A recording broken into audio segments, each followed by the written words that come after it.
Hello friends, hopefully आप सभी लोग अच्छे होंगे। क्लास 12 का चैप्टर नंबर 3 हम स्टार्ट करेंगे, मैट्रिसेस। ठीक है ना। बहुत ही इजी टॉपिक है फ्रेंड्स, और मैट्रिसेस आप आगे तक देखेंगे, चाहे आप बीटेक करें या फिर आप बीएससी वगैरह करें।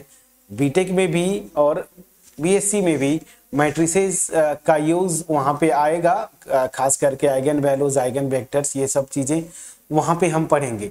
मैं ये बोलना चाहता हूँ कि मैट्रिसेस बहुत इजी टॉपिक है और इसका जो यूज़ है वो आगे तक है, तो इसको थोड़ा सा केयरफुली आप बस पढ़ें। है बहुत इजी टॉपिक, बस वीडियोस में आप बस जो भी चीज़ें हैं मैं जैसे डिफाइन करूं या कॉन्सेप्ट बताऊं उस पर फोकस करते रहिए, अपने आप सारी चीज़ें समझ में आ जाएंगी। तो अब मैं बोलूं कि मैट्रिक्स होता क्या है ना, सीधी सी बात है, आपके दिमाग में आना चाहिए कि मैट्रिक्स क्या होता है। तो देखिए, मैट्रिक्स की अगर मैं बात बोलूं तो जो उसका नोटेशन होता है ना, दो तरीके से देखिए। एक तो ये ऐसे ये नोटेशन होता है या फिर ये नोटेशन होता है। हम आदत हमारी है, मैं ये नोटेशन यूज करूंगा, आपके बुक में एनसीईआरटी वगैरह में आप देखेंगे तो ये नोटेशन यूज करते हैं। तो ये दोनों नोटेशन हम यूज करते हैं। ठीक है, फिलहाल चलिए मैं अभी इसी से आता हूं, लेकिन जब फ्लो में आऊंगा तो अगर मैं मैट्रिक्स ऐसे लिख दिया तो आपको वहां पे कंफ्यूजन नहीं होना चाहिए कि सर ये क्या लिख रहा है। ये भी मैट्रिक्स का नोटेशन है, ये भी है। तो मैट्रिक्स जो होता है फ्रेंड्स, जो बुक्स का डिफिनीशन है कि एक ये ऑर्डर्ड, मैं यूं बोलूं अरे या अरेंजमेंट भी बोल सकते हैं, ऑफ ऑब्जेक्ट्स होता है। ठीक है ना, जिनको हम अरेंज करते हैं ऐसे ही। तो जो बुक है, बुक का जो डिफिनीशन है वो थोड़ा सा इजी वे में अगर मैं समझाने की जो कोशिश करूं तो क्या है कि ये जो मैट्रिक्स होता है ना, है कुछ नहीं, ये जस्ट सिंपली ऑब्जेक्ट्स को ना एक डेफिनिट ऑर्डर में आप अरेंज करते हैं। ठीक है ना। अब ऑब्जेक्ट्स की बात करें, कुछ भी हो सकता है, जैसे नंबर्स हो सकते हैं, आप जैसे देखिए फंक्शंस हो सकते हैं। ऑब्जेक्ट्स का मतलब जैसे कोई वस्तु आप ले लीजिए, जैसे फॉर एग्जांपल अगर बुक्स को अरेंज करना है तो बुक्स को भी अरेंज कर सकते, ABCD भी लिख सकते हैं। तो मतलब ऑब्जेक्ट्स का अरेंजमेंट होता है। ठीक है ना। लेकिन आप देखेंगे प्रैक्टिकली जो बुक में आप जितने भी एग्जांपल्स देखेंगे तो ये जो ऑब्जेक्ट्स या तो नंबर्स होंगे या फिर जो है फंक्शंस होते हैं, मतलब रियल फंक्शंस। ठीक है। सो बट प्रॉपर क्या है डिफिनीशन कि ये एक डेफिनिट ऑर्डर में रेक्टेंगुलर अरेंजमेंट या रेक्टेंगुलर अरे बोलते हैं। अब रेक्टेंगुलर मतलब क्या होता है, रेक्टेंगल आप समझते हैं, तो रेक्टेंगुलर अरेंजमेंट या अरे ऑफ ऑब्जेक्ट्स, इसी को हम क्या बोलते हैं, मैट्रिक्स। क्लियर। अब चलिए, तो जैसे एक एग्जांपल के तौर पे मैं आपको बोलूं, फॉर एग्जांपल मान लीजिए आप में से कोई भी स्टूडेंट है, उनका नाम कुछ भी मान लीजिए, मैं लिखता हूं मिस्टर एक्स ना, आप में से कोई भी एक स्टूडेंट है तो आपका नाम मान लीजिए मिस्टर एक्स है या कोई भी मिस्टर एक्स है। ठीक है ना। अब मैं यहां पे मान लीजिए मैं 11th की मैथ्स की बुक्स की बात बोलता हूं, सो 11th और 12th। ठीक है ना। तो 11th में जितनी भी बुक्स आपकी आएंगी, may be paper wise subject wise होता है, कितनी बुक्स है, फॉर एग्जांपल मान लीजिए मैं जस्ट मान के चलता हूं 10। 12 में आप आए तो मान लीजिए 12 बुक्स है। ठीक है ना।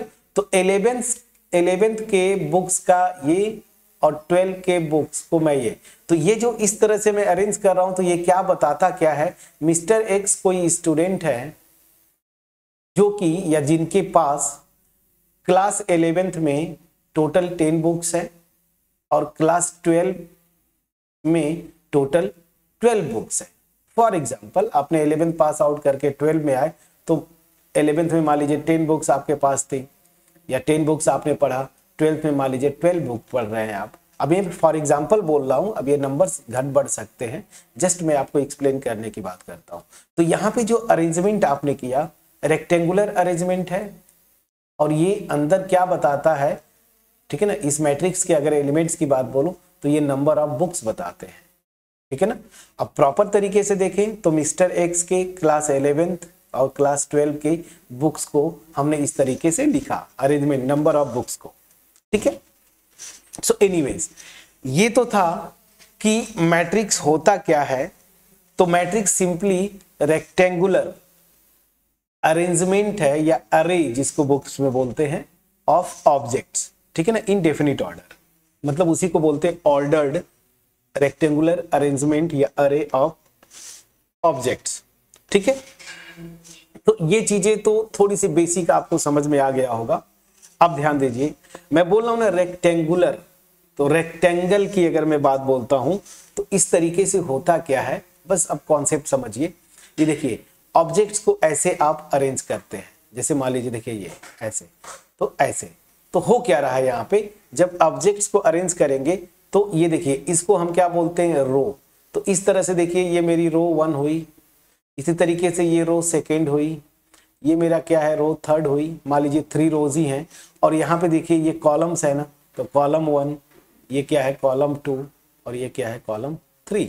तो मैंने क्या किया, ये जो मैट्रिक्स है इसमें जो ऑब्जेक्ट्स को मैं अरेंज कर रहा हूं इनको 3 रोज में और 3 कॉलम्स में मैंने अरेंज किया। समझ में आ गया। चलिए अब यही से क्या आता है, मैट्रिक्स का ऑर्डर आता है। अब ध्यान दीजिए, जब कोई मैट्रिक्स इस तरीके से आपने लिखा तो इसमें मान लीजिए m रोज थी, ठीक है ना, या m रोज हैं, और मान लीजिए n कॉलम्स है, मान लीजिए n कॉलम्स है। तो इस मैट्रिक्स का जो ऑर्डर होता है ना, आप ऐसे लिखते हैं m क्रॉस n। पढ़ते क्या है, ये मैट्रिक्स जो है m क्रॉस n की एक मैट्रिक्स है, या फिर m बाई n की एक मैट्रिक्स है। तो m बाई n या m क्रॉस n, ये क्या बोलते हैं इसको, इस मैट्रिक्स का ऑर्डर। तो सिंपली ऑर्डर क्या बताता है, उस मैट्रिक्स में कितने रोज हैं और कितने कॉलम्स हैं। तो जब ये ऑर्डर लिखते हैं तो ये पहला वाला जो नंबर है ये नंबर ऑफ रोज बताता है, उस मैट्रिक्स में कितने नंबर ऑफ रोज हैं, और उसी तरीके से ये जो सेकेंड वाला नंबर है ये बताता है कि कितने कॉलम्स है, मतलब नंबर ऑफ कॉलम्स उस मैट्रिक्स में। तो अल्टीमेट अब ओवरऑल कॉन्सेप्चुअली जो समझना है वो क्या है, मैट्रिक्स जो होती है वो ऑब्जेक्ट्स को रोज और कॉलम्स में अरेंज जो करके एक स्ट्रक्चर बनता है ना, उसी को हम क्या बोलते हैं, मैट्रिक्स बोलते हैं। क्लियर। चलिए तो ये जो रोज है ये क्या आती है, देखिए हॉरिजॉन्टल, अगर ऐसे देखें हॉरिजॉन्टल लाइंस ऐसे, और जो कॉलम्स होंगी वो वर्टिकल लाइंस, ठीक है ना, ठीक है ना, समझ में आ गया। चलिए ये था बेसिक, ठीक है ना, बस इतना समझ लिया आपने। तो अब मैं थोड़ा सा कॉन्सेप्ट को आगे बढ़ाता हूं, ठीक है ना, कॉन्सेप्ट को आगे बढ़ाता हूं। जैसे अगर मान लीजिए एक मैट्रिक्स मैं लेता हूं 2 क्रॉस 1 की, मतलब एक मैट्रिक्स मैं बनाना चाहता हूं जिसका ऑर्डर जो है 2 क्रॉस 1 है। तो मान लीजिए ये मैट्रिक्स मेरी है, इसको नाम मैं दे दिया A। अब मैट्रिक्स लिखना है तो आप ऐसे लिखेंगे, इसमें कितनी रोज होंगी, देखिए पहला जो नंबर होता है वो नंबर ऑफ रोज बताता है, तो इसमें 2 रोज होंगी, और कॉलम्स कितने होंगे, ध्यान दीजिए इसमें एक ही कॉलम होगा, 2 रोज एक ही कॉलम। तो इसका मतलब क्या हुआ, देखिए जब एलिमेंट्स लिखेंगे तो देखिए 2 रोज एक कॉलम ऐसे आएगा, ठीक है। अच्छा एक और चीज यहीं पे, अगर कोई मैट्रिक्स का ऑर्डर m क्रॉस n दिया हुआ है तो इसमें टोटल कितने एलिमेंट्स होंगे या एंट्रीज होंगे। अब आप देखिए एलिमेंट्स किसको बोलते हैं, यही जो ऑब्जेक्ट्स है ना इसी को क्या बोलते हैं, इस मैट्रिक्स के एलिमेंट्स या एंट्रीज, क्या एंट्रीज, ठीक। ये देखिए तो मैं क्या बोल रहा हूं, जिन ऑब्जेक्ट्स को अरेंज करते हैं ना उन्हीं ऑब्जेक्ट्स को हम उस मैट्रिक्स की एलिमेंट्स बोलते हैं या एंट्रीज बोलते हैं। तो इसमें जैसे देखिए अगर ये मैं बोलूं तो इसमें अगर ये नंबर्स में अगर कर रहा था, बट ऐसे आप देखें तो केवल 2 एंट्रीज हैं, 2 एलिमेंट्स हैं। अगर ये 3 क्रॉस 3 की मैट्रिक्स अगर आप ले रहे थे तो टोटल आप देखेंगे 9 एलिमेंट्स होंगे। तो मैं जो बताना चाहता हूं समझिएगा, अगर कोई मैट्रिक्स का ऑर्डर जो है m क्रॉस n है तो उसमें टोटल नंबर ऑफ एलिमेंट्स इसी दोनों को मल्टीप्लाई करने पे जो नंबर आएगा ना वो क्या आता है mn, तो टोटल mn एलिमेंट होंगे। तो जैसे देखिए अगर मैं बोल रहा हूं कि एक मैट्रिक्स जो मैं बना रहा हूं वो 2 क्रॉस 1 की है, तो इसमें कितने एलिमेंट्स होंगे, तो 2 into 1 कितने होंगे, 2 एलिमेंट्स होंगे। तो चलिए इसमें 2 ही एलिमेंट्स होंगे, तो मैंने देखिए यहाँ पे लिख दिया। अब तरीका क्या होता है, मैट्रिक्स को रिप्रेजेंट करने का ये देखिए ऐसे लिखते हैं, दिस AIJ। अब जो ऑर्डर है ना वहां पे आप इसका ऑर्डर लिख दीजिए। मान लीजिए m क्रॉस n है तो ये m क्रॉस n ऐसे आपने लिख दिया। तो मैट्रिक्स, किसी भी मैट्रिक्स को लिखने का ये तरीका होता है। तो अब ध्यान दीजिए, यहां पे ये जो एलिमेंट आएगा किस रो, तो देखिए ऐसे आप समझिए ये फर्स्ट रो है और यहाँ पे कौन सा है, सेकेंड रो है, ठीक है ना। और यहाँ पे चूंकि एक ही कॉलम है तो ये ध्यान दीजिए ये एलिमेंट किस रो में आता है, फर्स्ट रो में, और किस कॉलम में आता है, फर्स्ट कॉलम में। तो देखिए जब ऐसे लिखते हैं जनरल ना AIJ, तो इसको क्या लिखेंगे, पहला सफिक्स जो होगा वो रो का ना, तो कौन सी रो है, फर्स्ट रो, और कौन सा कॉलम है, फर्स्ट कॉलम। तो ये एलिमेंट क्या हो जाएगा, A11। अब आते हैं यहाँ पे E, ये कौन सा रो में पड़ता है, सेकेंड रो में, कौन से कॉलम में पड़ता है, फर्स्ट कॉलम में। तो ये एलिमेंट क्या हो जाएगा, A21। समझ में आ गया। तो हमेशा याद रखिए जब मैट्रिक्स का अगर इन जनरल में बोलूं कोई एलिमेंट अगर है उसको अगर आप बोलते हैं कि AIJ उसका एलिमेंट है, तो दैट मीन्स होता क्या है, वो एलिमेंट जो है ith रो में, ith रो का एलिमेंट और jth कॉलम का एलिमेंट। जैसे मैं बोलूं A23, तो ये कौन सा एलिमेंट है, सेकेंड रो का, second row and third column का ये एलिमेंट है। समझ आ गया कि नहीं। जैसे देखिए A11 तो first row first column, A21 second row first column, clear. उसी तरह से ये तो सेकेंड रो थर्ड कॉलम। अब समझ में आ गया। चलिए अब आपको मैं बोलूं जैसे कि चलो एक मैट्रिक्स बना दो जिसका ऑर्डर जो है 2 क्रॉस 2 है। अब 2 क्रॉस 2 ऑर्डर का बोल रहा हूं, ये ध्यान दीजिए 2 क्रॉस 2, तो इसमें एलिमेंट्स कितने होंगे, 4 एलिमेंट्स होंगे। अब देखिए कितनी रोज, 2 रोज होंगी, कितने कॉलम्स होंगे, 2 कॉलम्स होंगे। तो एलिमेंट जब लिखेंगे तो देखिए यहाँ पे पहला एलिमेंट क्या होगा, A11, पहला एलिमेंट फर्स्ट रो। देखिए अगर ऐसे आप बोलेंगे ना तो ये हो गया मेरा फर्स्ट रो, और यहाँ पे कहीं मैं लिखूंगा सेकेंड रो। तो फर्स्ट रो का एलिमेंट और यहाँ पे फर्स्ट कॉलम और यहाँ पे सेकेंड कॉलम, तो फर्स्ट रो और फर्स्ट कॉलम का एलिमेंट A11।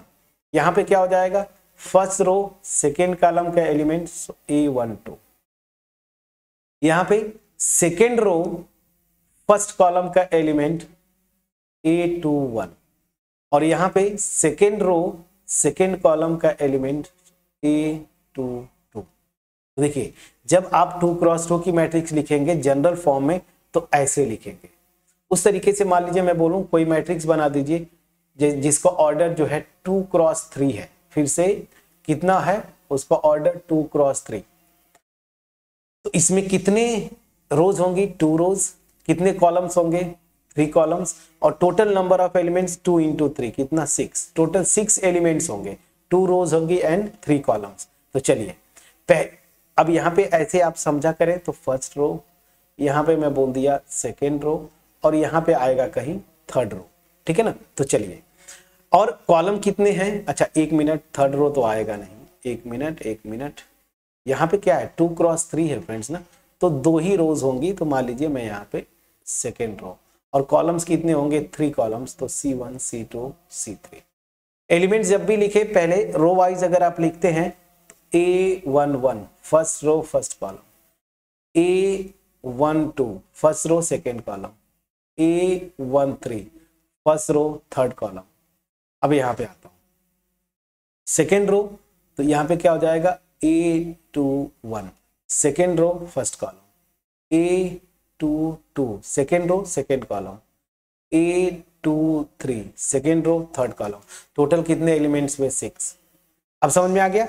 सो मैट्रिक्स को रिप्रेजेंट कैसे करते हैं ये हमने सीखा, ठीक है ना। मैट्रिक्स का ऑर्डर क्या होता है, नंबर ऑफ रोज, फिर नंबर ऑफ कॉलम निकाल लीजिए तो m क्रॉस n लिख देते हैं, और टोटल नंबर ऑफ एलिमेंट्स यही, इन दोनों नंबर्स को मल्टीप्लाई कर देंगे। इतनी चीजें तो आपको समझ में आ गई होंगी, ठीक है फ्रेंड्स। चलिए तो ये है मैट्रिक्स का कुछ बेसिक कॉन्सेप्ट, जहां से आपको ये चीजें समझनी है कि कैसे क्या होता है। आप पहली एक्सरसाइज देखेंगे, शुरू के 1-2 क्वेश्चंस जो हैं, 2 या 3 क्वेश्चंस इसी पे बेस्ड है।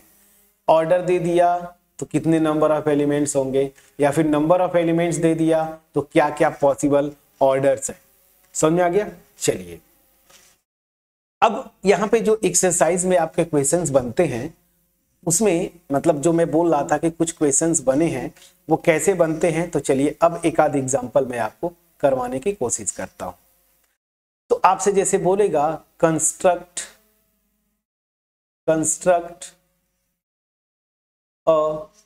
For example 3x2 matrix, 3x2 matrix whose elements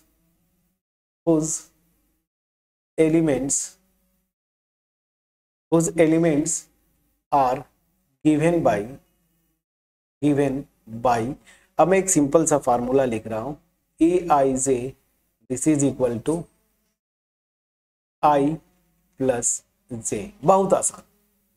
अब आपसे क्या बोल रहा है कि एक 3x2 की मैट्रिक्स कंस्ट्रक्ट करो। अभी देखिए 3x2 मतलब कितनी रोज होंगी 3, कितने कॉलम्स होंगी, कितने कॉलम्स होंगे 2 कॉलम्स होंगे, टोटल कितने एलिमेंट्स होंगे 6 एलिमेंट्स होंगे। ठीक है। अब चलिए जब भी ऐसा क्वेश्चन आए हमें वो मैट्रिक्स कंस्ट्रक्ट करना है, तो मान लीजिए कि ये जो है मैट्रिक्स जो है मेरी ए हो जाती है। ठीक है ना, ए मैं इसको डिनोट करूंगा। तो जब भी ऐसा क्वेश्चन आए सीधी सी बात है, आपको करना क्या होता है, आप पहले जनरल जो एलिमेंट्स है ना वैसे लिख लीजिए। ठीक है ना, जनरल एलिमेंट कैसे मैं लिखा देखिए यहाँ पे बता रहा था ना ये चीजें। तो देखिए कैसे करेंगे, तो मान लीजिए मैट्रिक्स है, देखिए मैं मैट्रिक्स ऐसे लिखने लगा नोटेशन। चलिए मैं एक बार फिर से जो बुक का नोटेशन है उस नोटेशन से आता हूं। अब ध्यान दीजिए मैट्रिक्स 3x2 की है, मतलब 3 रोज होंगे 2 कॉलम्स होंगे। तो पहला एलिमेंट इस मैट्रिक्स का क्या होगा, ध्यान दीजिए फर्स्ट रो फर्स्ट कॉलम। अगर ऐसे आप देखें तो पहली row second row third row, पहला कॉलम और सेकेंड कॉलम, 2 ही कॉलम्स होंगे। तो याद करिए यहाँ पे ओनली 2 कॉलम्स होंगे और 3 रोज होंगी, तो R1 यहाँ पे मैं R2 और यहाँ पे फॉर एग्जांपल R3। चलिए पहला एलिमेंट क्या होगा A11 first row first column, यहाँ पे A12 first row second column. अब देखिए हो गया ये, चूंकि 2 ही कॉलम्स हैं। अब सेकेंड रो में चलेंगे तो A सेकेंड रो है फर्स्ट कॉलम, फिर सेकेंड रो सेकेंड कॉलम।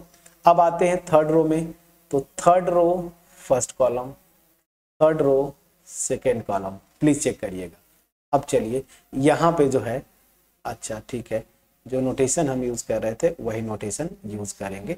अब चलिए यहाँ पे जो फार्मूला देता है ना, ये देखिए aij, वो किस फार्मूले से आएगा यहाँ से। अब ध्यान दीजिए मेरा A11 पहला एलिमेंट, तो ध्यान दीजिए इससे कंपेयर करेंगे तो i की वैल्यू 1 j की वैल्यू 1, तो ये एलिमेंट होगा क्या i प्लस j, मतलब 1 प्लस 1 कितना आ जाएगा 2। तो आपने लिख दिया यहाँ पे 2। अब चलिए अगला एलिमेंट मुझे निकालना है, क्या है वो A12। तो A12 आपको निकालना है, i की वैल्यू 1 j की वैल्यू 2, तो 1 प्लस 2 कितना हो जाएगा 3। प्लीज चेक करिए ये हो गया। A21, चलिए A21 i की वैल्यू 2 j की वैल्यू 1, तो कितना हो जाएगा 2 प्लस 1, ये हो गया 3। प्लीज चेक करिए A22 i की वैल्यू 2 j की वैल्यू 2, 2 प्लस 2 4। प्लीज चेक करिएगा ये हो गया। A31 i की वैल्यू 3 j की वैल्यू 1, 3 प्लस 1 कितना हो जाएगा 4। प्लीज चेक करिएगा ये भी मेरा आ जाएगा 4। फिर A32 i की वैल्यू 3 j की वैल्यू 2 कितना हो जाएगा 5, ये मेरा हो जाएगा 5। तो यहाँ पे ये जो मेरी मैट्रिक्स बनी वो 3x2 ऑर्डर की जो मैट्रिक्स है वो ये हुई। तो ये फार्मूला देता है, उस फार्मूले में रख के आप aij जो है ना एक एक एलिमेंट पहले ऐसे लिखेंगे ना, उसके बाद आपको आइडिया लगता है एलिमेंट्स आप निकाल लेते हैं। मैं समझा पाया कि नहीं फ्रेंड्स, प्लीज बोलिएगा। तो एक्सरसाइज में आप देखेंगे शुरू के 1, 2 या 3 क्वेश्चंस आपको इसी तरीके से मिलेंगे। तो ये एक क्या इसको बोलते हैं, एक फार्मूला दे देता है कि ए आई जे मतलब ith रो और jth कॉलम का जो एलिमेंट है ना, उसके लिए क्या फार्मूला है। बस ये फार्मूला आप लगाते जाइए, फटाफट निकालते जाइए। यहाँ पे क्या था, बस इन सफिक्स को जोड़ना था। तो जैसे 1 + 1 2, 1 + 2 3, 2 + 1 3, 2 + 2 4, 3 + 1 4, 3 + 2 5 आ गया मैट्रिक्स। प्लीज चेक करिएगा, ठीक है। अब चलिए, अब एक और क्वेश्चन बनता है, वो भी मैं आपको जरा थोड़ा सा हिंट कर दूं। ये अभी बेसिक मैट्रिक्स के कॉन्सेप्ट से आपको जैसे बोलेगा ना कि कोई मैट्रिक्स है जिसमें फॉर एग्जांपल 4 एलिमेंट्स है। समझिएगा, कोई मैट्रिक्स है जिसमें 4 एलिमेंट्स हैं, तो उस मैट्रिक्स के पॉसिबल ऑर्डर्स बताओ क्या क्या होंगे। तो हमको पता है कि अगर matrix m cross n order की है तो इसमें टोटल नंबर ऑफ एलिमेंट्स क्या होते हैं, mn, ठीक है ना। मतलब क्या हुआ कि अगर ये total number of elements they दिया है तो हमें इसी के हेल्प से m और n की क्या क्या पॉसिबिलिटीज हो सकती हैं। तो ध्यान दीजिए, m और n की क्या पॉसिबिलिटीज है। तो एक देखिए, एक अगर m की वैल्यू 1 ले लूं, इसकी वैल्यू 4 ले लूं, तो 1 × 4 4 आ गया। m की वैल्यू 4 ले लूं, n की वैल्यू 1 ले लूं, तब भी ये 4 आ जाएगा। m की वैल्यू 2 ले लूं, n की वैल्यू 2 ले लूं, तब भी ये 4 आ जाएगा, मल्टीप्लाई करेंगे। सो दैट मीन्स क्या हुआ कि अगर उस मैट्रिक्स में टोटल 4 एलिमेंट्स थे तो m और n का मैं जो पॉसिबिलिटीज हैं वो मैंने निकाल लिया, ठीक है। तो अब यहां से जो ऑर्डर्स की बात कर रहा है, तो मैट्रिक्स का ऑर्डर क्या क्या होगा। तो एक होगा 1 × 4, दूसरा हो जाएगा 4 × 1, तीसरा हो जाएगा 2 × 2। प्लीज चेक करिएगा, यही 3 पॉसिबिलिटीज हैं उस मैट्रिक्स के ऑर्डर का जिसमें टोटल नंबर ऑफ एलिमेंट्स 4 होंगे। तो देखिए यही पॉसिबिलिटी है, इसके अलावा और कोई पॉसिबिलिटीज नहीं होंगी। तो अगर इस तरह का क्वेश्चन दे कि किसी मैट्रिक्स में टोटल इतने एलिमेंट्स हैं तो उस मैट्रिक्स का ऑर्डर क्या होगा, तो बस ये कॉन्सेप्ट आपको पकड़ना है जो हमने सीखा है कि अगर matrix m cross n order की है तो उसमें total number of elements m × n होते हैं। तो बस m × n दे दिया है तो यहाँ पे m लिखिए, यहाँ पे n लिखिए, सारी पॉसिबिलिटी सच दैट इनको मल्टीप्लाई करने पे 4 आए वो निकाल लीजिए, वही करस्पॉन्डिंग ऑर्डर्स यहाँ से आप लिख दीजिए।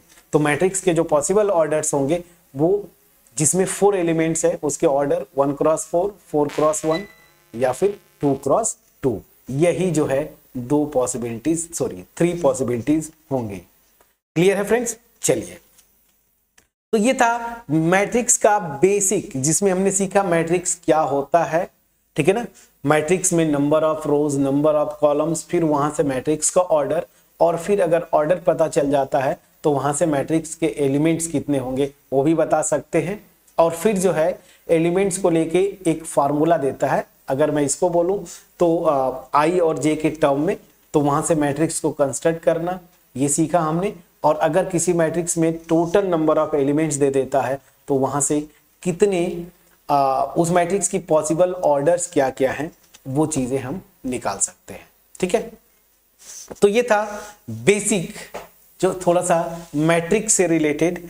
अब आते हैं हम लोग टाइप्स ऑफ मैट्रिसेस, जो कि बहुत इंपॉर्टेंट है, ये आगे तक यूज होते हैं। टाइप्स ऑफ मैट्रिसेस, ठीक है ना, टाइप्स ऑफ मैट्रिसेस।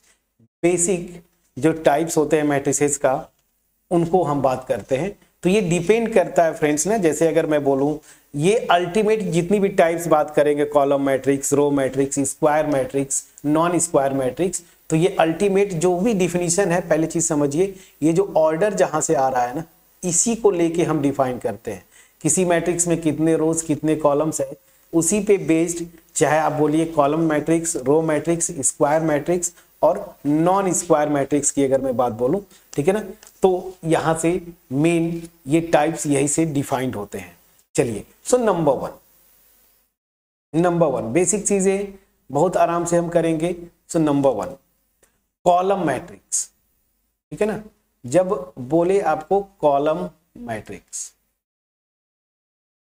ठीक है, कॉलम मैट्रिक्स, अब ध्यान दीजिए, किसी भी मैट्रिक्स ए को कॉलम मैट्रिक्स कब बोलेंगे, सिंपली बस एक डिफिनीशन, कॉलम मैट्रिक्स मतलब उसमें केवल और केवल एक ही कॉलम हो, ठीक है ना, केवल और केवल एक ही कॉलम हो, तो ऐसे मैट्रिक्स को हम क्या बोलते हैं, कॉलम मैट्रिक्स। तो क्या डिफिनीशन हो गया, अगर ऐसे मैं बोलूं, so a matrix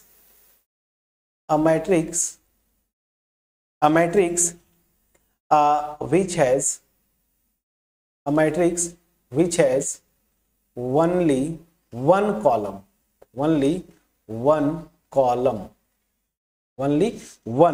column, is called, या is said to be, is called as a column matrix.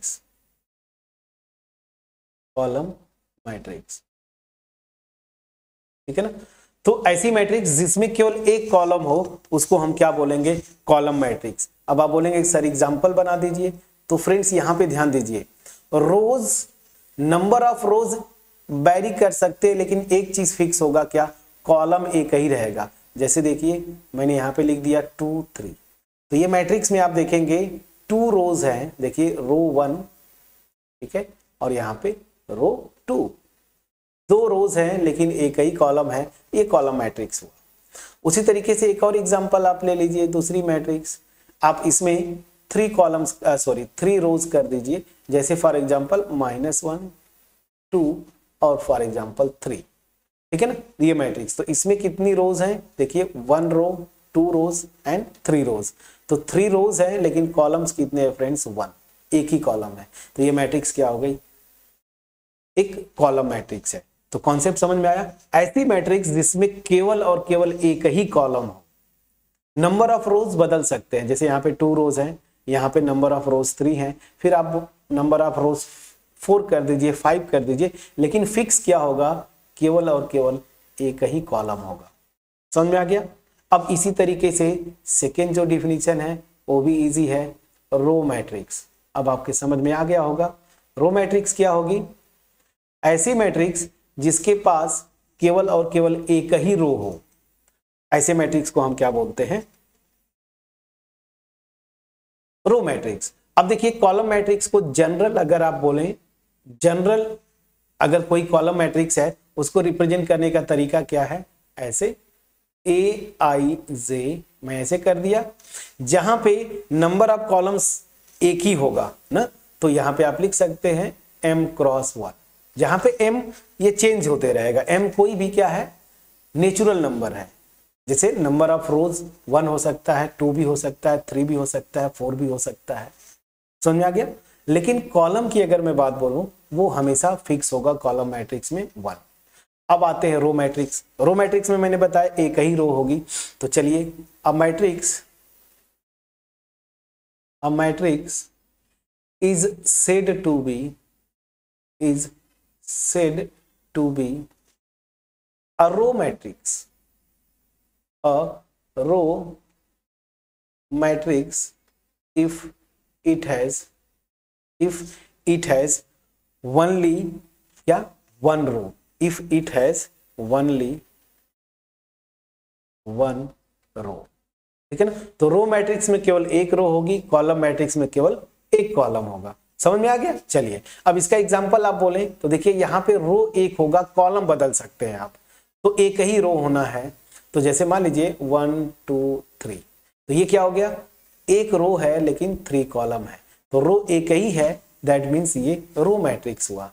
उसी तरीके से एक दूसरी मैट्रिक्स ले लीजिए, जैसे 1 फिर -1 3 और मान लीजिए -4, तो ये मैट्रिक्स देखिए इसमें एक ही रो है लेकिन कॉलम कितने हैं फ्रेंड्स, 4। जैसे देखिए यहाँ पे ये मेरा C1 फर्स्ट कॉलम, यहाँ पे C2 सेकेंड कॉलम, यहाँ पे C3 थर्ड कॉलम और यहाँ पे C4 फोर्थ कॉलम।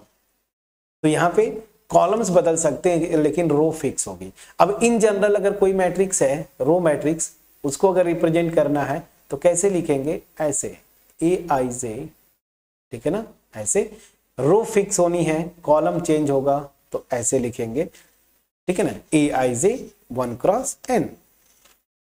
समझ में आ गया। कॉलम मैट्रिक्स और रो मैट्रिक्स सबसे इजी। कॉलम मैट्रिक्स में एक ही कॉलम, रो मैट्रिक्स में एक ही रो, प्लीज चेक करिएगा, ठीक है। चलिए ये तो बेसिक थे। इंपॉर्टेंट डिफिनीशन यहां पे आ रहा है, जो आपका पीछा जब तक आप मैथ पढ़ेंगे तब तक साथ नहीं छोड़ेगा, हायर मैथमेटिक्स में भी जाएंगे तब भी ये यूज होगा, और यही सबसे इंपॉर्टेंट है। क्या? Square matrix. क्या? Square matrix. स्क्वायर। चलिए, स्क्वायर मैट्रिक्स कब बोलते हैं? ऐसी मैट्रिक्स जिसमें नंबर ऑफ रोज और नंबर ऑफ कॉलम्स क्या हो? सेम हो। जैसे इस टाइप की मैट्रिक्स होगी, ये देखिए Aij, यहां पे n क्रॉस n, जितने नंबर ऑफ रोज होंगी उतने ही नंबर ऑफ कॉलम्स होंगे, तो ऐसे मैट्रिक्स को हम क्या बोलते हैं? Square matrix. ठीक है, तो अब इसको डिफाइन करने का बहुत आसान तरीका, आप लैंग्वेज फॉर्म में लिख लेंगे। अ मैट्रिक्स, चलिए मैं लिख देता हूं, a matrix in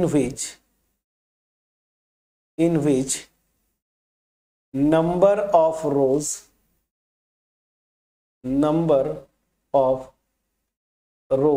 and number of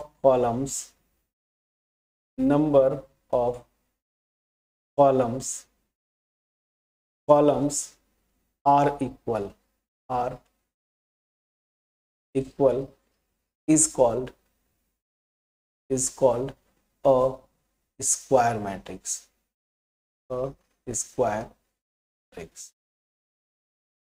ठीक है ना?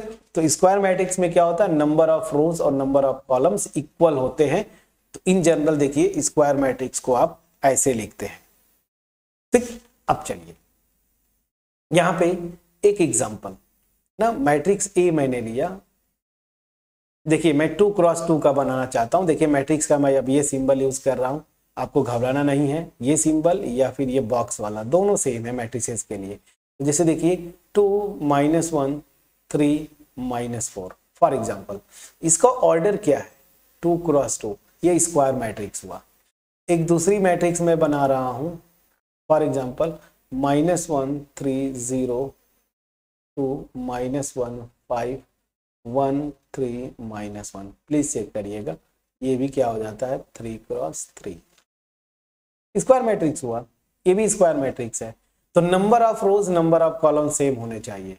ये मैट्रिसेस कभी स्क्वायर नहीं होगी, कोई भी रो या कोई भी कॉलम मैट्रिक्स कभी भी स्क्वायर मैट्रिक्स नहीं होगी। क्यों? क्योंकि रो मैट्रिक्स में केवल एक रो, कॉलम मैट्रिक्स में केवल ओनली 1 कॉलम, तो ये कभी भी इक्वल नहीं होंगे। एक बस एक्सेप्शनल केस है वो 1 क्रॉस 1 वाला, तो वो अलग इशू है, वो स्क्वायर मैट्रिक्स के केस में आ जाएगा। ठीक है ना? सो केवल 1 क्रॉस 1 वाला छोड़ दीजिए, तो बाकी और कोई भी ऑर्डर का कॉलम या रो मैट्रिक्स बनाइए ना, तो वो कभी भी स्क्वायर मैट्रिक्स नहीं होती है। समझा पाया कि नहीं? प्लीज बोलिएगा। तो ये हो गया स्क्वायर मैट्रिक्स। अब यहाँ पे कुछ कॉन्सेप्ट्स हैं जो कि मैं आपको पहले समझा दूं। पहले जो कुछ कॉन्सेप्ट है इनको आप समझ लीजिए। देखिए जनरल जब मैट्रिक्स आप लिखते हैं, पहले मैं यहां से लिखना चाहूंगा जनरल मैट्रिक्स, मतलब एक स्क्वायर मैट्रिक्स में लिखता हूं n क्रॉस n ऑर्डर का। ठीक है ना? नंबर ऑफ रोज भी n, नंबर ऑफ कॉलम्स भी n। तो कैसे लिखेंगे आप देखिए, A11 A12 और यहां पे देखिए dot dot dot A1n। First row में देखिए फर्स्ट कॉलम का ये सेकेंड, ये nth कॉलम का ना, ऐसे। तो ये फर्स्ट रो का एलिमेंट, उसी तरीके से A21 सेकेंड रो ऐसे, फिर A22, फिर इस तरीके से A2n, प्लीज चेक करिएगा, और ऐसे डॉट डॉट nth रो पे AN1 AN2 और डॉट डॉट ANN। अब ध्यान दीजिए यहां पे जो मैं बोलना चाहता हूं, ये जो लिखने का बड़ा स्पेशल मोटिव है, मेरा मोटिव ये है, यहां पे ध्यान दीजिएगा, ये जो एलिमेंट्स है ना जिनके दोनों सफिक्स सेम है, ध्यान दीजिएगा ऐसे, ये डायगोनल जैसे ऐसे रो खींच रहा हो ना, A11 A22, फिर आगे कहीं आता A33, फिर A44, फिर उस तरीके से ANN। तो इन एलिमेंट्स को हम क्या बोलते हैं? Principal diagonal elements. तो मैं यहां पे क्या बोल रहा हूं, ये ध्यान दीजिए, A11 A22 A33 और इस तरह से ANN। ठीक है ना? ये जो एलिमेंट्स हैं इनको हम क्या बोलते हैं? डायगोनल एलिमेंट्स या प्रिंसिपल डायगोनल एलिमेंट्स। तो इसको क्या बोलते हैं, डायगोनल एलिमेंट्स या प्रिंसिपल, ठीक है, डायगोनल एलिमेंट्स, ठीक है ना। तो इन्हीं को हम क्या बोलते हैं, प्रिंसिपल डायगोनल, या अगर कुछ बुक्स में आपको लिखता है डायगोनल एलिमेंट्स तो भी ठीक है। अब ध्यान दीजिए, ये डायगोनल एलिमेंट्स क्यों इंपॉर्टेंट है, और हमेशा याद रखिए डायगोनल एलिमेंट्स जब भी आप बात करेंगे ना वो स्क्वायर मैट्रिक्स में ही आता है, क्योंकि देखिए लास्ट तक जाना है और सफिक्स सबका, दोनों सफिक्स मतलब आई और जे ये सेम होते हैं। देखिए A11 फिर 22 33 NN, तो ये जब भी बात करेंगे डायगोनल एलिमेंट्स की तो वो स्क्वायर मैट्रिसेस में बात करते हैं, ठीक। तो जैसे देखिए यहाँ पे एक एग्जांपल लेता हूँ, एक छोटा सा एग्जांपल, मैं आपको 2x2 मैट्रिक्स लेता हूँ, -1 0 मान लीजिए 4 और 3, ये मेरी 2x2 मैट्रिक्स है। तो आपसे मैं बोलूं कि डायगोनल एलिमेंट्स लिखो या प्रिंसिपल डायगोनल एलिमेंट्स लिखो, सो डायगोनल एलिमेंट्स मैं बोलूं या प्रिंसिपल डायगोनल एलिमेंट्स बोलूं, ये क्या क्या होंगे मैंने आपको जस्ट बताया था, ये वाले A11 A22। तो प्रिंसिपल डायगोनल एलिमेंट्स क्या हो जाएंगे, A11 ये क्या है, फर्स्ट रो फर्स्ट कॉलम -1, फिर क्या आएगा A22 second row second column, ये क्या है 3। तो -1 और 3 ये डायगोनल एलिमेंट्स हैं, या इन्हीं को हम क्या बोलते हैं, प्रिंसिपल डायगोनल एलिमेंट्स, ठीक है। अब यही से एक बड़ा इंपॉर्टेंट डिफिनीशन है फ्रेंड्स, ठीक है, उसको सीखते हैं, जो कि बहुत इंपॉर्टेंट है। इस स्क्वायर मैट्रिक्स का एक स्पेशल टाइप है, ठीक है ना, इसी स्क्वायर मैट्रिक्स का एक स्पेशल टाइप है, और उसको क्या बोलते हैं, diagonal matrix. Very very important, आगे आप बीटेक करें बीएससी करें डायगोनलाइजेबल मैट्रिसेस ना, तो वहां पे ये टर्म बार बार यूज होता है। सो चलिए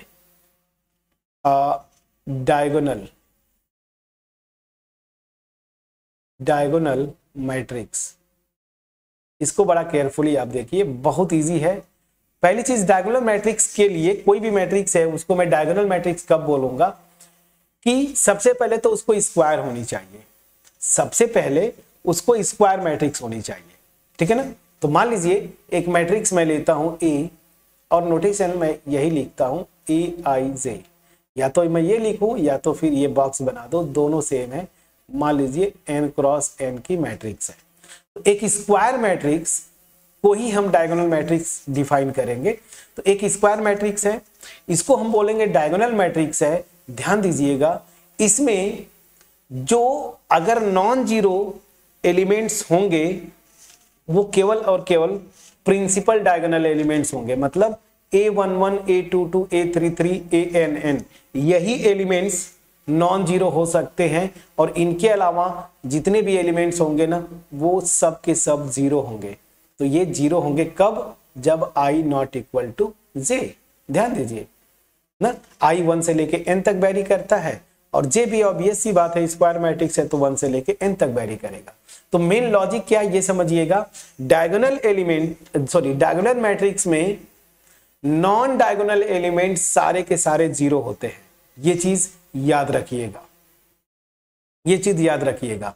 तो चलिए मैं बाद में डिफिनीशन में लिख दूंगा, लेकिन मैं पहले एग्जांपल आपको बता दूं, क्योंकि यहाँ पे कॉन्सेप्ट बता रहा हूं तो 2-3 एग्जांपल्स मैं लेता हूं। एक देखिए मैं मैट्रिक्स बनाता हूं 2x2, अगर 2x2 हो गया मतलब स्क्वायर मैट्रिक्स है तो ये डायगोनल हो सकती है। डायगोनल होने के लिए प्रिंसिपल डायगोनल नॉन जीरो होंगे, बाकी जो डायगोनल के अलावा एलिमेंट्स होंगे वो सब के सब जीरो होंगे।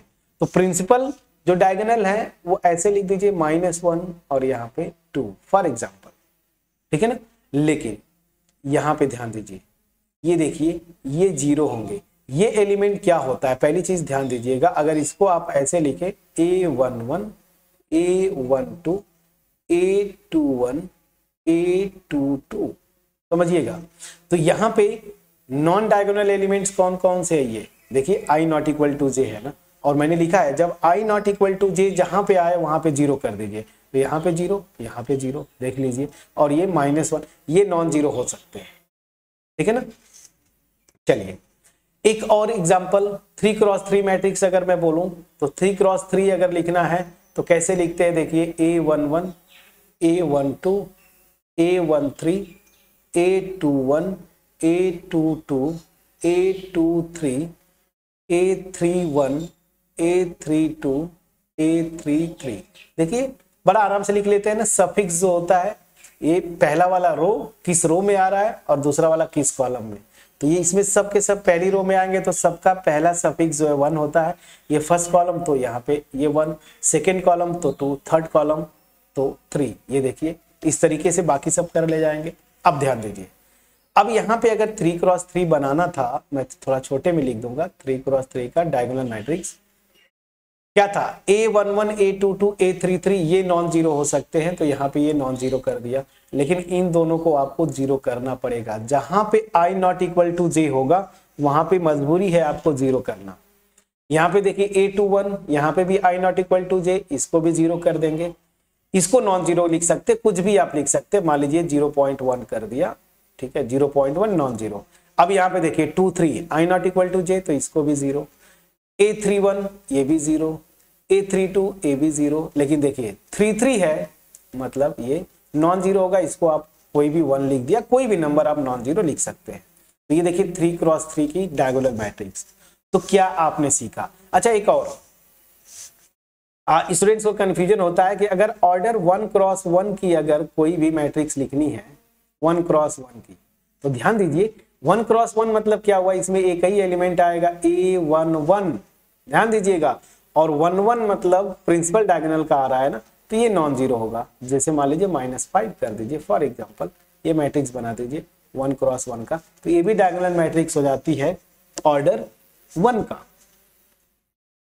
मैं समझा पाया कि नहीं फ्रेंड्स, ठीक है। तो अब अगर डायगोनल मैट्रिक्स समझ में आ गया तो डेफिनेशन अगर लिखना हुआ तो आप लिख सकते हैं। क्या डेफिनेशन हो जाएगा जो आपने सीखा। तो अगर आपके एग्जाम में मान लीजिए डिफाइन करने को आ जाता है तो कैसे डिफाइन करेंगे, अ स्क्वायर मैट्रिक्स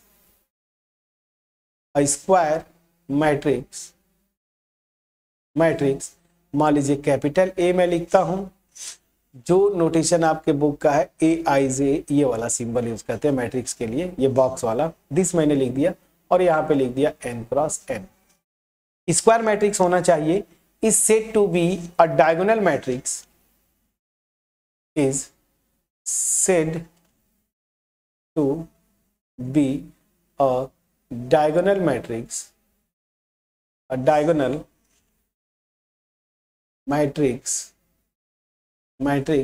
if। कब डायगोनल मैट्रिक्स बोलेंगे, जब नॉन डायगोनल एंट्रीज सारी की सारी जीरो हो जाए। So matrix if all its non diagonal elements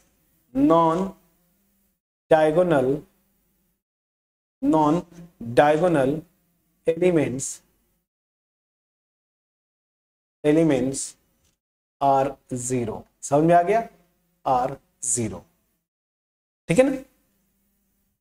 so अब यहीं पे आप लिख सकते हैं दैट इज, मैंने ऊपर जो लिखा है A इक्वल टू AIJ, ठीक है ना। ये सिंबल अगर यूज करें तो ये सिंबल यूज करिए n cross n such that AIJ this is equal to 0 for every I not equal to J।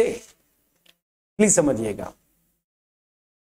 तो यहां इस डिफिनेशन से आपको समझ में आया, सारी की सारी नॉन डायगोनल एलिमेंट्स जीरो होंगे, डायगोनल एलिमेंट्स ही नॉन जीरो हो सकते हैं।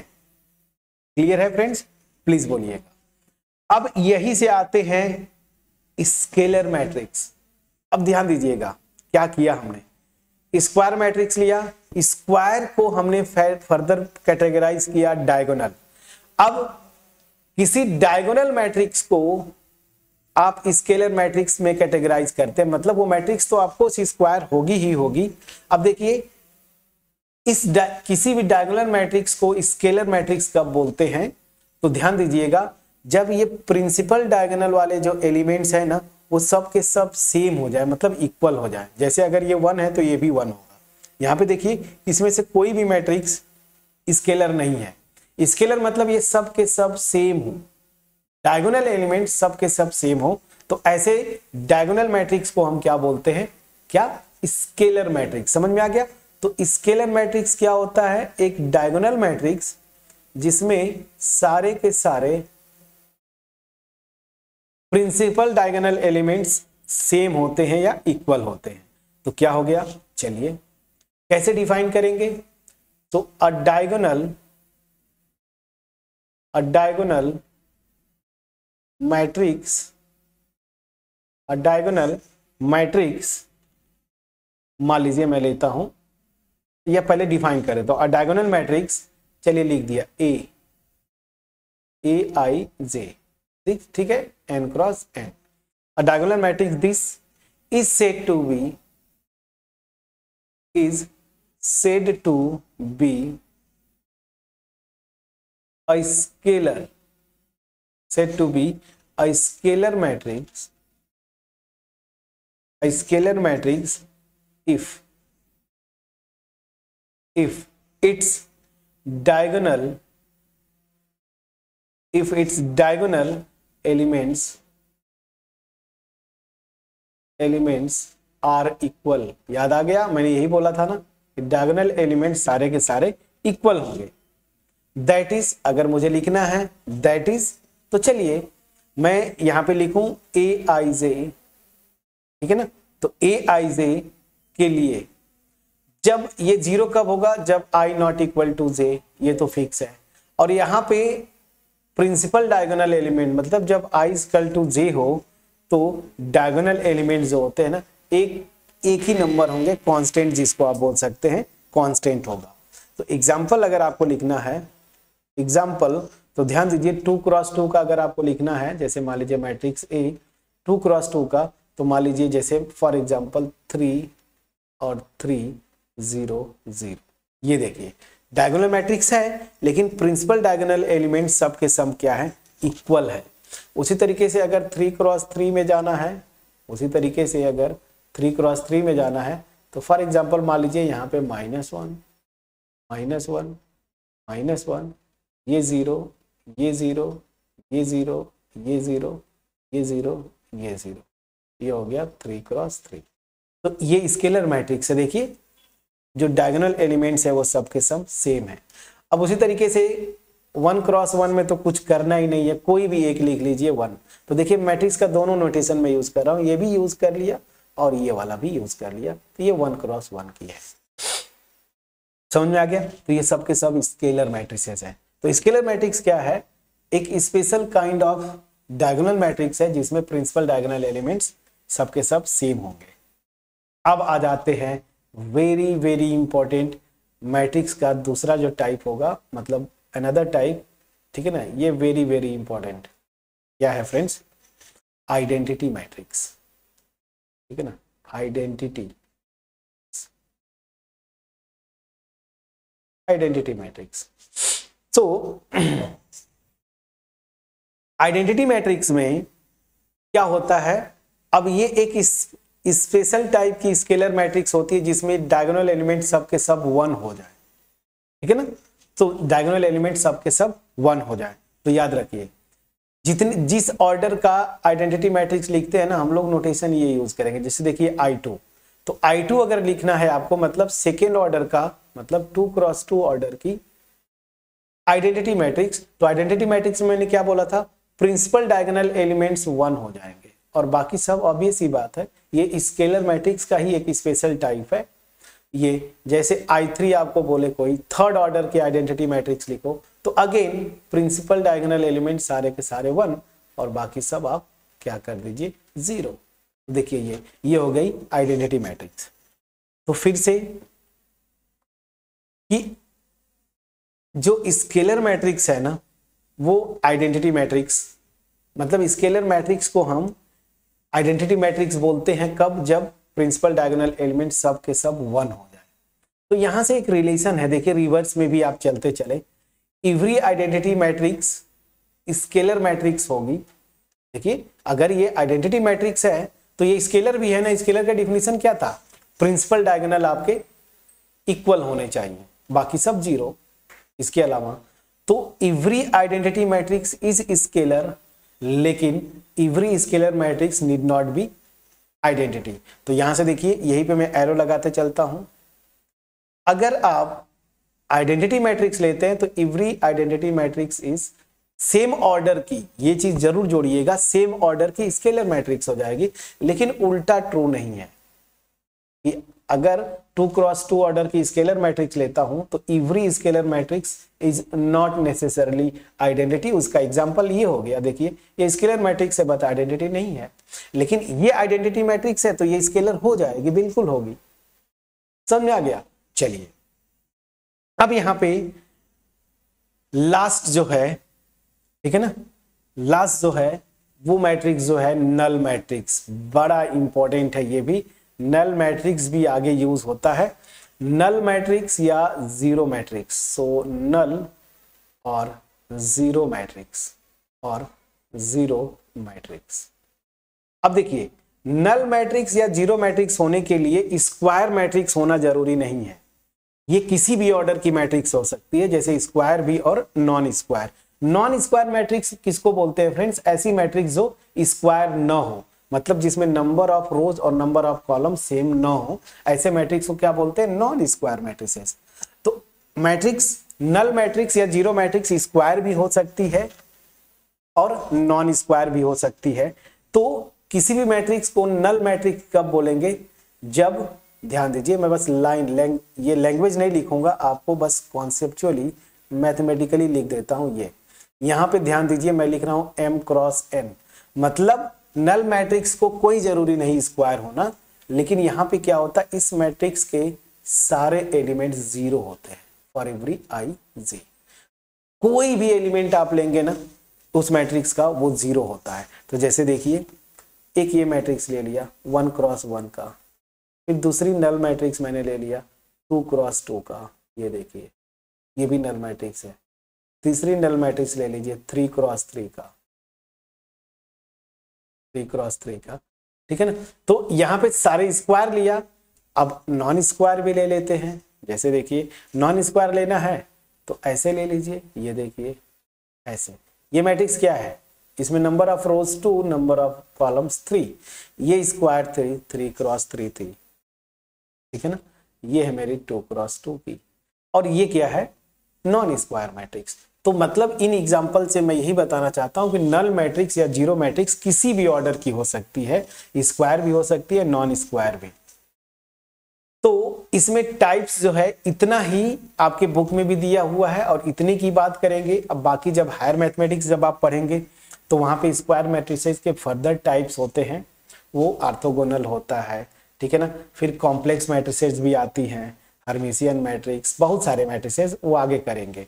बट यहाँ पे समझिए, कॉलम मैट्रिक्स, रो मैट्रिक्स हमने सीखा, स्क्वायर मैट्रिक्स जिसमें number of rows number of column same होंगे।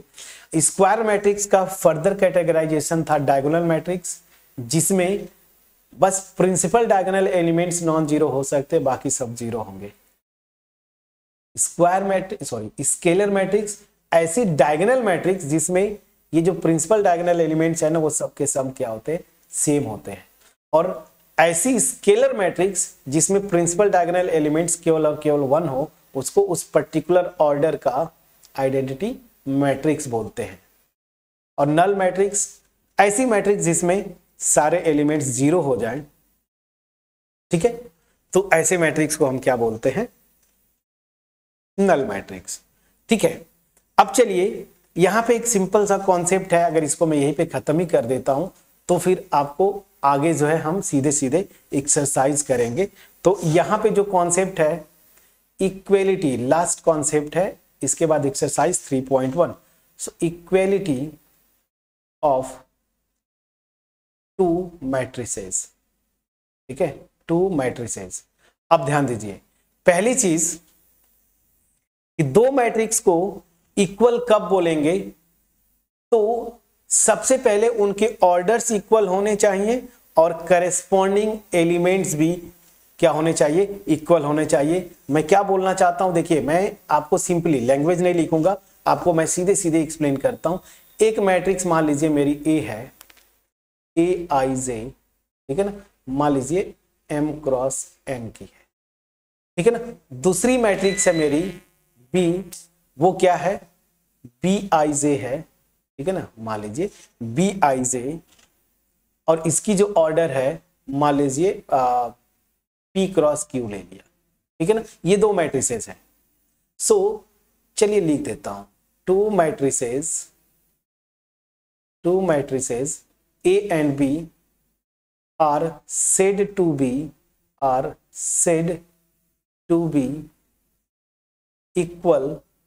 इक्वल इफ, दो कंडीशन है friends.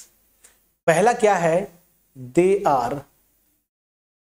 Are of same order, समझिएगा, सेम ऑर्डर का होना चाहिए। इसका मतलब क्या हुआ, अगर एक मैट्रिक्स में नंबर ऑफ रोज 2 हैं तो दूसरी वाली में भी नंबर ऑफ रोज क्या होनी चाहिए, 2 होनी चाहिए। तो इसकी नंबर ऑफ रोज क्या है फ्रेंड्स, m, और इसमें नंबर ऑफ रोज क्या है, p है। तो यहां पे क्या होनी चाहिए, नंबर ऑफ रोज इक्वल होनी चाहिए, मतलब m इक्वल टू p। दूसरा, इसमें नंबर ऑफ कॉलम जितने होंगे इसमें भी नंबर ऑफ कॉलम सेम होने चाहिए। तो यहाँ पे नंबर ऑफ कॉलम्स n है, यहाँ पे नंबर ऑफ कॉलम्स q है, तो ये भी सेम होने चाहिए। मतलब क्या हुआ कि ऐसे समझे, अगर एक 2x3 की है तो दूसरी भी 2x3 की ही होनी चाहिए, ऑर्डर सेम होने चाहिए। क्लियर, चलिए पहला हो गया। अब आ जाता हूं सेकेंड, इसके साथ साथ हर एक एलिमेंट भी सेम होना चाहिए। तो मतलब A I J this is equal to B I J for every I J, ठीक है ना। मतलब इनमें नंबर ऑफ एलिमेंट जो होंगे, पहली चीज अगर ऐसे देखें तो ऑर्डर सेम, मतलब क्या, नंबर ऑफ एलिमेंट सेम। दूसरी, हर एक एलिमेंट आपस में इक्वल होगा, करस्पॉन्डिंग एलिमेंट्स आपस में, ऐसे बोलना चाहिए था, करस्पॉन्डिंग एलिमेंट्स आपस में इक्वल होंगे। जैसे फॉर एग्जांपल, अगर एक मैट्रिक्स में लेता हूं 2x2 1 3 4 -1, और दूसरी मैट्रिक्स में ले लेता हूं फॉर एग्जांपल -1 0 2 3, तो अब मैं बोलूं क्या ये दोनों मैट्रिसेस इक्वल हैं, तो आपका आंसर क्या होगा, आपका आंसर क्या होगा, नो। आपका आंसर क्या होगा फ्रेंड्स, नो। पहली चीज कि इक्वल होने के लिए ऑर्डर सेम होने चाहिए, ऑर्डर तो सेम है, 2x2 ही है, लेकिन यहां पे करस्पॉन्डिंग एलिमेंट्स भी, ये क्या है, A11 किसके इक्वल होना चाहिए था, B11 के। A11 मेरा 1 है, लेकिन B11 मेरा क्या है, -1, इक्वल नहीं है, तो ये दोनों मैट्रिसेस आपस में इक्वल नहीं होंगी। समझ में आ गया। उसी तरीके से एक और एग्जांपल, एक मैट्रिक्स मैंने लिया फॉर एग्जांपल 1 2, ठीक है ना, और दूसरी मैट्रिक्स मैंने ले लिया फॉर एग्जांपल 1 2। अब मैं बोलूं कि क्या ये दोनों मैट्रिसेस आपस में इक्वल होंगी। आपसे क्वेश्चन है, प्लीज वीडियो को पॉज करिए और आंसर बताएं, क्या ये दोनों इक्वल होंगी। तो सबसे पहले फ्रेंड्स आंसर जो आपका आना चाहिए था क्या, नो। क्यों, इस मैट्रिक्स का ऑर्डर क्या है, कितनी रोज हैं, 1, और इसमें नंबर ऑफ कॉलम्स कितने हैं, 2। तो ध्यान दीजिए, ये एक क्या है, रो मैट्रिक्स है जिसमें एक ही रो है। इस वाली मैट्रिक्स की बात करें, नंबर ऑफ रोज कितनी है, 2, नंबर ऑफ कॉलम्स कितनी है, 1। तो ये एक कॉलम मैट्रिक्स है। तो क्या दोनों के ऑर्डर सेम है, नहीं फ्रेंड्स, इसमें नंबर ऑफ रोज 1, इसमें नंबर ऑफ रोज 2, गड़बड़ हो गया, इक्वल कभी नहीं होंगे। तो आंसर आपका होगा नो। तो ये दोनों मैट्रिसेस जो मैंने एग्जांपल लिया वो इक्वल नहीं होंगी। दोनों तरीके से मैंने बताया, पहले वाले में ऑर्डर तो सेम था लेकिन करस्पॉन्डिंग एलिमेंट्स इक्वल नहीं थे, और दूसरे वाले में अगर ऐसे देखेंगे तो एलिमेंट्स आपको सेम दिख रहे हैं, लेकिन चूंकि यहाँ पे ऑर्डर ही सेम नहीं है तो मैट्रिक्स इक्वल नहीं होंगे।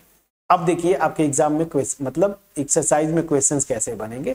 क्या करेगा ना, एक मैट्रिक्स दे देगा फॉर एग्जांपल मान लीजिए 1x -1 और फॉर एग्जांपल y, ये दे दिया 2x2। दूसरी मैट्रिक्स बना देगा z, फिर फॉर एग्जांपल -1, फिर एग्जांपल w, और मान लीजिए यहाँ पे 2। बोलेगा कि अगर ये दोनों इक्वल मैट्रिसेस हैं तो आपको क्या करना है, फाइंड करो x y z और w की वैल्यू। तो ध्यान दीजिए फ्रेंड्स, यहाँ पे बोल रहा है कि मैट्रिसेस इक्वल हैं, ऑर्डर सेम होना चाहिए, बिल्कुल सही है, करस्पॉन्डिंग एलिमेंट्स इक्वल होने चाहिए। तो देखिए A11 यहाँ के A11 के इक्वल होना चाहिए, तो Z किसके इक्वल होना चाहिए, 1 के, तो यहाँ से Z की वैल्यू आ गई। ये देखिए A12 यहाँ के B12 के इक्वल होना चाहिए, मान लीजिए यहाँ पे Aij ये Bij इक्वल है, मतलब A11 B11 के इक्वल होना चाहिए, तो यहाँ पे Z इक्वल टू 1। ये क्या है, A12 B, ध्यान दीजिएगा यहाँ पे B12 के इक्वल होना चाहिए था, मतलब x इक्वल टू -1।